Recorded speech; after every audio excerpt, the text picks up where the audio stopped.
Jean-Luc Girard, président de RCF Hauts-de-France. Voilà, je suis ingénieur de formation, ingénieur agronome.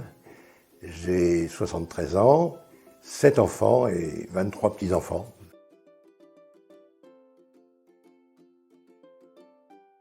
Alors qu'il y avait une bonne cinquantaine de radios chrétiennes organisées autour du réseau RCF, il n'y avait rien dans le Nord.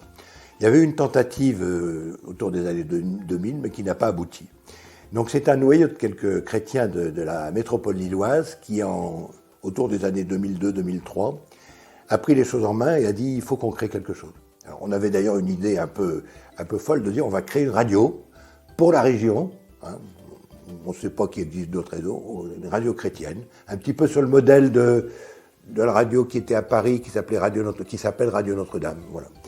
Et nos évêques nous avons rencontré nos évêques qui nous ont vivement encouragés donc, à créer cette radio. Et ça, c'est une des richesses et des singularités de notre histoire, c'est que ce sont les 3 évêques constituant la province ecclésiastique de la région du Nord, Arras, Cambrai et Lille, qui ont eu cette volonté de nous accompagner, de nous aider financièrement et de nous aider d'une façon générale à construire notre projet.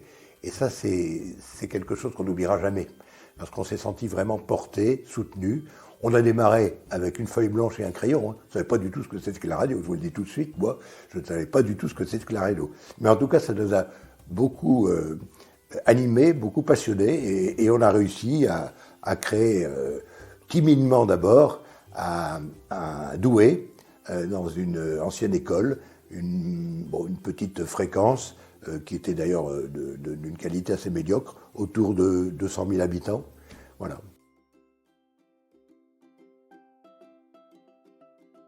On n'est pas une radio chrétienne pour les chrétiens, on est une radio chrétienne ouverte au monde, généraliste, on va dire en mots un peu simples, une radio de grand public, mais surtout une radio qui véhicule du sens. Elle est très inspirée par ce pape François qui quelque part monte au créneau quand il fait une encyclique, il produit une encyclique comme Tous frères par exemple, ou Laudato Si qui est une encyclique sur l'écologie et le partage des richesses.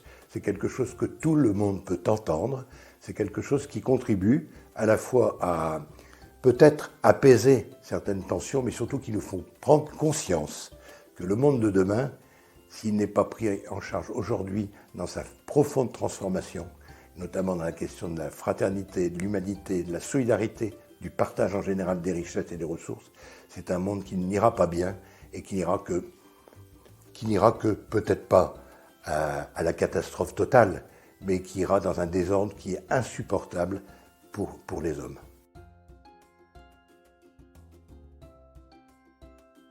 Il est simple en soi, mais il n'est pas aussi simple à conduire qu'on ne peut le penser, parce que c'est un monde qui est composé d'une mixité entre des bénévoles, plein de générosité, plein de talent, et avec leurs qualités et leurs défauts, et puis des salariés.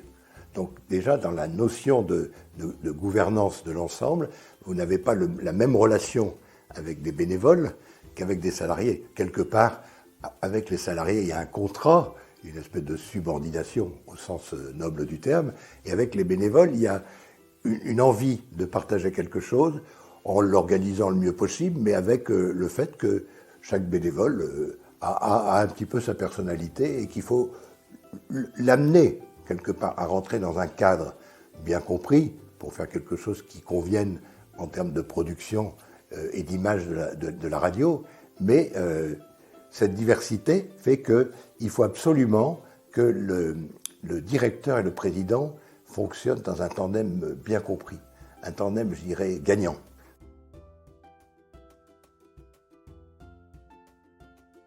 Ces ressources, ce sont nos auditeurs d'abord, et ce sont d'une façon générale tous ceux qui, avec bienveillance, cherchent à nous accompagner, si possible, dans la durée. Alors il y a les donateurs, qui quelque part reconnaissent donc la qualité de ce qu'on fait et qui surtout reconnaissent qu'il y a un réel besoin à écouter une radio chrétienne. Et puis il y a ce qu'on appelle les mécènes ou les grands donateurs, ou des institutions même, qui cherchent à nous aider ne serait-ce que pour nous développer, Et donc ces personnes-là sont des gens qui font un acte de générosité et de confiance dans notre projet. Parce que c'est bien d'un projet qu'il s'agit. On est parti de rien en 2003 avec une première antenne à Douai. On a eu l'antenne de Lille en 2008. Et puis aujourd'hui, on va couvrir d'ici 2-3 ans l'ensemble de la population de la région, 4 millions d'habitants.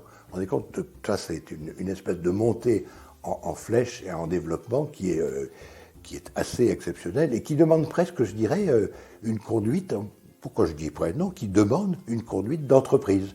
Alors avec toutes les adaptations, bien entendu, à notre modèle.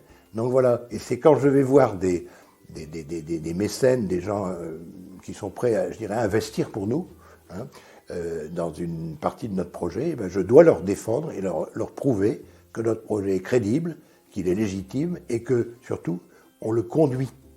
C'est-à-dire qu'on le pilote, on sait où on va, on sait aujourd'hui ce qu'on est, on sait comment demain sera et comment il faut y aller.